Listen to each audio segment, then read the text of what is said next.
Mərhəmət duygusu səndə yoxdursa, tutduğun orucun nə mənası var? Süfrəndə yoxsuza yerin yoxdursa, bir ay ac qalmağın nə mənası var?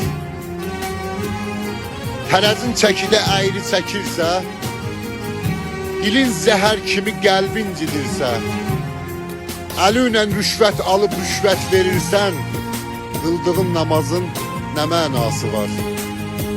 Yalandan and içib alver edirsən, haqsızdan pul alıb haqlı edirsən, o haca getməyin nə mənası var? Haram pulları ilə kaf tikirsən, şər atıb birini bədbəxt edirsən, yetimin haqqın bölüb yeyirsən, öləndə Yasinin nə mənası var? Namaz da, oruc da hasaddır qardaş. Vicdanlı olmaq çətindir qardaş. Əsil insan olmaq lazımdır qardaş. Əməlsiz Quranın nə mənası var?